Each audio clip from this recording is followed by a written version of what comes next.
तो आज सभी विस्तार इंस्टीट्यूट में आज हम लोग कैपजेमिनी एचआर जो आईटी कंपनी है, जो हमारे एमएनसी है, उसके एचआर मैडम से आज हम लोग बात कर रहे हैं। और बहुत सारे सवाल आईटी सेक्टर के स्टूडेंट्स के मन में रहते हैं। अमूमन ये देखा गया है कि ऐसे सवाल कॉलेज गोइंग बच्चों के मन में रहते जरूर है, वो पूछते नहीं है या फिर कोई उनको बताने वाला नहीं होता। इस कारण से जब रियल एचआर राउंड आता है, जब टेक्निकल राउंड्स आते हैं, तो हमने देखा बहुत सारे स्टूडेंट्स को फेल होते हुए या फिर वो उतना अच्छा पैकेज नहीं ले पाते जितना वो कर सकते थे। तो आज बहुत सारे क्वेश्चंस मैडम से हम लोग पूछेंगे और मैडम आपके बहुत सारे क्वेश्चंस क्लियर भी करेंगे, तो उसको आपको काफ़ी कुछ समझ में आएगा। तो welcome madam for this interview session. तो मेरा मैडम पहला सवाल है कि जैसे मैंने देखा कि कॉलेज में जो बच्चे पढ़ते हैं, टेक्निकल जो लोग प्रोग्रामिंग पढ़ते हैं, तो उनको ज़्यादातर मैंने प्रोग्रामिंग में रुझान लेते नहीं देखा है। तो मैं ये जानना चाहता हूँ कि कंपनी में अगर वो जाना चाहता है तो कितनी वो अपनी तैयारी कर ले कि वो एक कंपनी में खुद जाके भी इंटरव्यू दे तो उसका सिलेक्शन हो जाए। तो जैसे सर ने बोला कि लोगों का इंटरेस्ट नहीं होता, तो क्या होता है ना, एक्चुअली सर गलती इनकी भी नहीं है। इनको अपना स्ट्रक्चर डिफाइन नहीं है कि मेरे को किस टेक्नोलॉजी में जाना है। तो आप क्या कर सकते हो, जो आपके जनरल एकेडमिक्स में जो आपको जैसे पाइथन सिखा रहे हैं, अभी मार्केट में सबको पता है कि पाइथन का कितना ज़्यादा डिमांड है। जब हमने अपना ग्रेजुएशन किया, सच बता दें सर, मेरे अलॉशियस में हम पढ़े हैं, पाइथन उस टाइम पे नहीं आया था। अब जो बच्चे कोर्स कर रहे हैं, Python is mandatory in schools also, it is mandatory now, AI आ गया है। तो आपको ये चीज़ देखना है कि कौन सी लैंग्वेज बहुत स्ट्रॉन्ग चल रही है मार्केट में, बहुत सारी कंपनियां, आपको थोड़ा सा सर्च करना पड़ेगा। आप ये नहीं सोच सकते कि मेरे को हर चीज़ स्कूल फीड मिलेगी या सर मेरे को सिखाएंगे। मेरे को देखना है मार्केट में कौन सी टेक्नोलॉजी बहुत स्ट्रॉन्ग है, क्या मैं उस पर बहुत स्ट्रॉन्ग बन सकता हूँ, क्या मेरे अंदर कैपेबिलिटी है। हो सकता है आपका जावा स्ट्रॉन्ग ना हो, बट आपका पाइथन बहुत स्ट्रॉन्ग है यार, आपका यूआई यूएक्स डिजाइनिंग बहुत स्ट्रॉन्ग है। तो make it a very very strong, be master in one language at least, ठीक है, मास्टर कर लो उसमें। कोई आपको तो नहीं सकता, हमेशा रिक्वायरमेंट रहेगी। एजयोर मार्केट से नहीं जा पा रहा है सर, अभी भी डिमांड है उसका। हमारे यहाँ कुछ ऐसे क्लाइंट्स हैं जिनका स्पेसिफिक उसी को चाहिए उन्हें अभी भी मार्केट में, क्योंकि बहुत सारे क्लाइंट्स मुझे कभी वो टेक्नोलॉजी पे काम कर रहे हैं। तो आपको ये समझना पड़ेगा कि आपको कौन सी टेक्नोलॉजी में काम करना है। जावा डेवलपर बनना है मुझे, तो मैं जावा डेवलपर में कितना स्ट्रॉन्ग कर सकता हूँ। नहीं आ रहा है आपको समझ में Java, switch to a different language. But let me tell you one thing, all the language have the basics.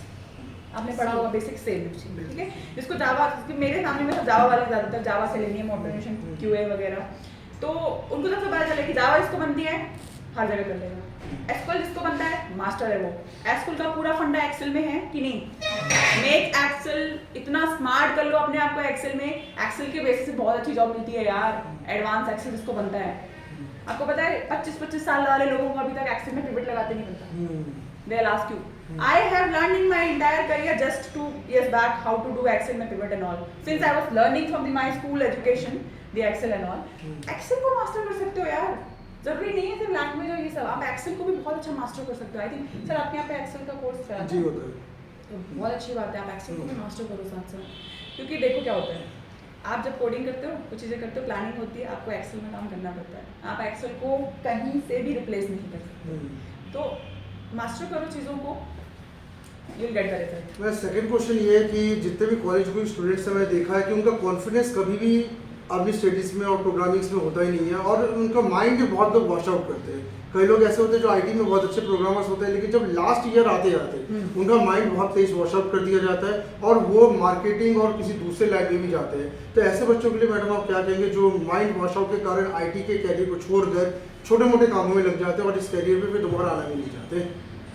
तो देखो, जिसको सर आप देखो, मैं बोल रही हूँ, अब जिसने ठान लिया कि मुझे चेंज करना है, अब उसको कुछ नहीं करना। अगर मैंने ठान लिया मेरे को करना है, तो मतलब करना है, चाहे दुनिया कुछ भी बोले। अभी लोग बोलते हैं कि यार 10 साल से यूपीएससी, 5 साल के लोग करते हैं यूपीएससी की प्रिपरेशन कर रहे हैं, 10 साल तो मैंने ज़्यादा बोल दिया, वो कर रहे हैं, उनको करना है। क्योंकि तो सिंस आपको अगर भी करना है तो करना है भाई। लैंग्वेज इतना स्ट्रॉन्ग है मेरा, आई कैन क्लियर। थोड़ा सा टाइम लगता है चीज़ों को, हर किसी को हर टाइम सबसे जल्दी नहीं मिलती है। तो लोगों की बातों में बताओ कि आईटी में कल्चर नहीं है, कॉर्पोरेट में कल्चर नहीं है। आपको पता है कॉर्पोरेट वालों का आप लाइफस्टाइल देखोगे ना सर, गवर्नमेंट वालों से बहुत अच्छा है। ये मैं अपने पर्सनल एक्सपीरियंस से बोल रही हूँ। My dad has serve 32 years of service in army, ठीक है, he retired as a captain. उनका लिविंग कल्चर आज हमारा 4-5 साल में लिविंग कल्चर बहुत डिफरेंस होता है। हर किसी का नहीं बोलूंगी मैं, बट बता रही, corporate give you lot of exposures to expose your personality, roam around countries, cities, everywhere. तो जो चीज़ करनी है तो करनी है। आप फिर माइंड वॉश करने वाले आपके पास बहुत सारे लोग आएंगे, तो it's up to you, if you have decided you have to do it, that's all. Third question मेरा ये है कि एमएनसी में ज़्यादा अच्छे जॉब अपॉर्चुनिटीज रहती है कि एक नॉर्मल आईटी कंपनी से स्टार्ट करना चाहिए एक फ्रेशर को, क्योंकि फ्रेशर मन में रहता है कि मैं मल्टीनेशनल में पहले जाऊँ कि एक नॉर्मल आईटी कंपनी में जाऊँ, वहाँ पे मैं एक्सपीरियंस गेन करूँ, देन मैं फिर मल्टीनेशनल में जॉइन करूँ। तो आपके हिसाब से कैसा करना चाहिए? देखो दो चीज़ है, ठीक है, हर चीज़ आती है प्रोस एंड कॉन्स के साथ, ठीक है, एवरीबॉडी इज अवेयर। तो क्या होता है ना, जब आप छोटे मोटे फर्म स्टार्टअप्स को ज्वाइन करते हो आपको बहुत कुछ सीखने मिलता है, बट उनमें हायरिंग के लिए क्या होता है, आपको बहुत स्ट्रांग होना होता है, क्योंकि आपको पूरी रिस्पॉन्सिबिलिटी है। एमएनसीज में क्या होता है ना सर, आप फ्रेशर ज्वाइन किए, डिपेंड करेगा प्रोजेक्ट में क्या हुआ, मान लो अभी जैसे अभी ये क्वार्टर चल रहा है ना, इसमें रिसेशन का बहुत हिट हुआ है, आधे प्रोजेक्ट चले गए, लोग बेंच पे पड़ेंगे। तो आपको ये चीज़ समझना है कि सर्विस बेस्ड कंपनी में आपको शो ऑफ करने में बहुत ज़्यादा मेहनत करनी पड़ेगी, बहुत ज़्यादा आपको बिल्ड करना पड़ेगा, आपको सारी चीज़ें मिलेंगी, लेवरेज मिलेगी, उसका भी कोई भरोसा नहीं है। कोई भी आप कंपनी से स्टार्ट कर सकते हो, आपको अच्छा पैकेज ऑफर कर रही है, आपको रोल अच्छा दे रही है, आपको समझ में आने लगता है काम करते करते कि ये बंदा भाई 1 साल काम किया, 1 साल में आपको समझ आता है कि कंपनी में ग्रोथ होने वाली है कि मैं स्टक होने वाला हूँ, जस्ट चेंज। लोग टीसीएस में ज्वाइन होते हैं, उनको बहुत पहले अच्छा लगता था टीसीएस में ज्वाइन करना, अभी लोगों को समझ में आता है कि टीसीएस में तो ज़्यादातर ग्रोथ नहीं है, सैलरी वही है, तो आपको चेंज कर दो। ऐसा नहीं है कोई कि आप स्पेसिफिक हो जाओ मेरे को ना इसी कंपनी में जाना है, इसी में चीज़ें जाना है, स्टार्टअप में अच्छा पैकेज मिल रहा है, आपको अपॉर्चुनिटी मिल रही, गो फॉर इट यार। जो जॉब पहले आती है I have to take it. ज़्यादा अच्छे के भरोसे बैठोगे, nobody knows what will happen in future. अभी नेक्स्ट क्वार्टर से बोला है कि रिसेशन का थोड़ा इम्पैक्ट, अब वो नहीं बोल सकते क्योंकि इतना ज़्यादा यूक्रेन वॉर था अभी इसके पहले, और अभी ये जो वॉर चल रहा है, तो सिचुएशन में चेंज, तो कंपनी सारे अच्छे हैं, आपके ऊपर डिपेंड करता है आप कैसे करें। मैम जहाँ पे कॉलेजों की बात करें तो वहाँ प्रोजेक्ट्स का भी बनवाने का रहता है, जो फाइनल सेमेस्टर होता है वो ज़्यादातर प्रोजेक्ट्स के लिए डिफाइंड होता है। ज़्यादातर देखा जाता है कि बच्चे प्रोजेक्ट्स बनाने की जगह उसको परचेज करते हैं या फिर मैं सीनियर से ले लेते हैं, इसका बहुत बड़ा इम्पैक्ट उनके आगे के कैरियर पे बढ़ जाता है, क्योंकि प्रोजेक्ट्स को बोल नहीं सकते। तो आपके हिसाब से प्रोजेक्ट्स कैसे वो बनाएं और प्रोजेक्ट्स के लिए कितना प्रोजेक्ट्स उनको कितने पेजेस बनाना चाहिए, क्या करना चाहिए, वो थोड़ा सा गाइड कीजिए। तो मैं आपको बताती हूँ मैंने 12th में क्या किया था, क्योंकि ना अकेडमिक्स में ना आपको तो प्रेशर डाल देते हैं कि आपको बहुत ज़्यादा एक्सपेक्टेशन देते हैं कि इतना प्रोजेक्ट होना चाहिए, वाइवा होगा, आपका ये होगा, यार 10 नंबर से 5 नंबर आपको वैसे भी मिलने वाले हैं, ठीक है। So don't focus on that, give your present, आपके पास मौका है उस चीज़ को एक्सपीरियंस करने का, सीखने का, बनाने का। सो मैंने 12th में प्रोजेक्ट खरीदा, सच बता रही हूँ, कॉलेज में मैंने ये गलती नहीं की। I built my college website for the NCC, if you want I can show you, I have the project, I think मैंने क्या किया रखा है कि इतना मुझे याद नहीं है, मेरे इसमें रखा होगा, मैं आपको देख सकती हूँ। मैंने एक वेबसाइट बिल्ड किया था .NET के थ्रू, ठीक है। सो मेरा क्योंकि जावा आईडी में पहले से एक्सपीरियंस था, तो I was aware of the front end part of the Java and all की उसको कैसे प्रेजेंट करना है, तो .NET में मैंने काम किया था। उस टाइम मेरे को C# में आता था सर, अब तो मैं बहुत कुछ भूल गई हूँ, अब तो मुझे पता ही नहीं है कि करते कैसे, सब भूल गई हूँ। मैंने वेबसाइट डेवलप किया था सेंट्रल ऑयस्टर्स कॉलेज का NCC का, ठीक है। तो हमने पूरा मेहनत किया, आप छोटा सा प्रोजेक्ट बनाओ, बट अपने आप में जो सीखा है ना, आपके पास मौका है उसको प्रैक्टिकली उसको दिखाने का, करने का, आपको अंडरस्टैंडिंग मिलेगा, आपको शायद समझ में भी आएगा। फिर क्या होगा, वाइवा होगा।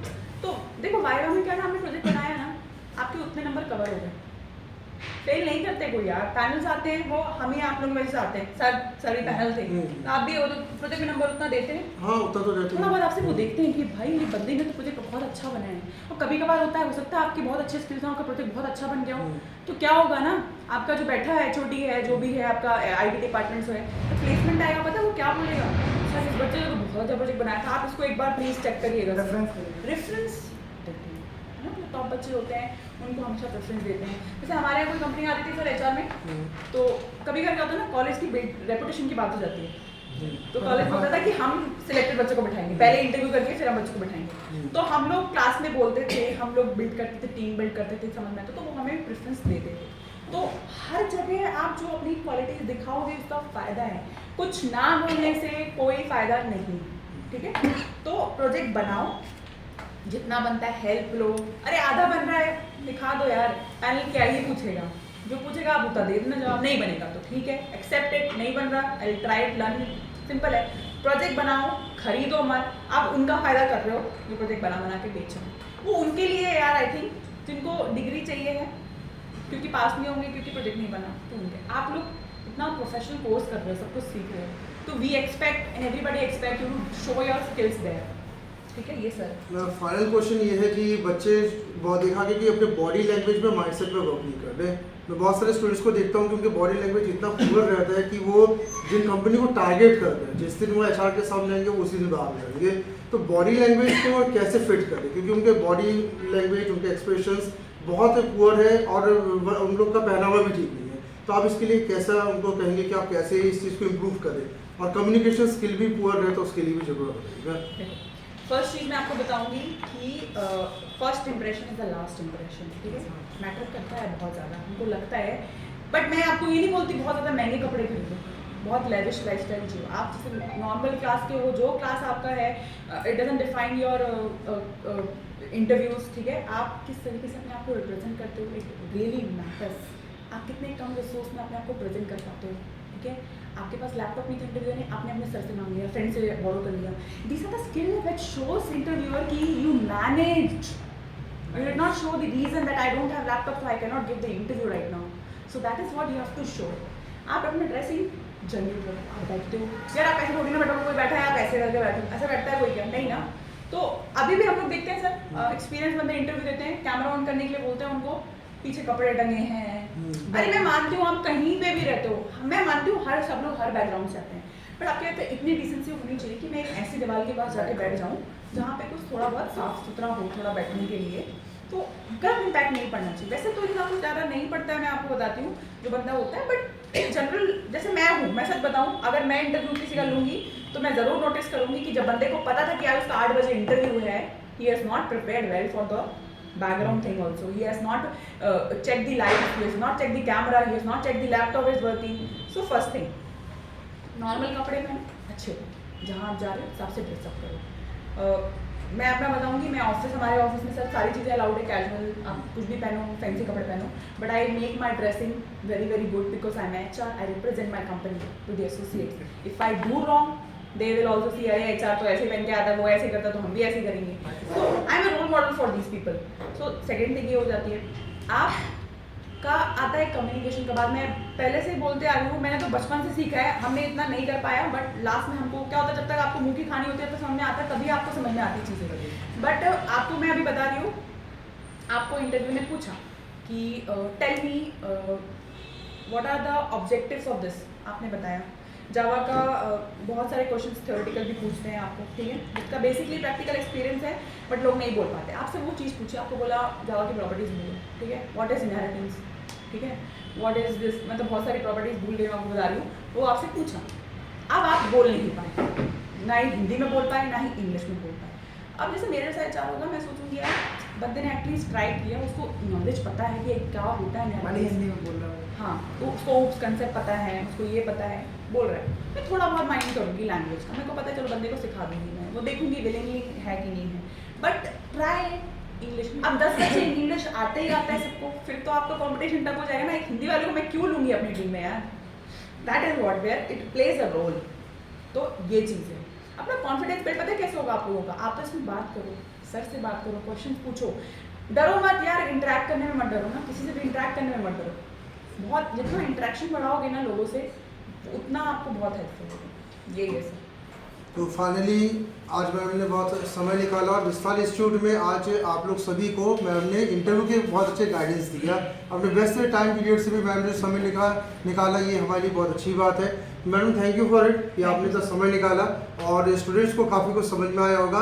तो इसी तरीके से विस्तार इंस्टीट्यूट में जो भी HR ट्रेनिंग के प्रोग्राम्स चलते हैं, इसमें ज़रूर आप लोग शामिल हो। धन्यवाद।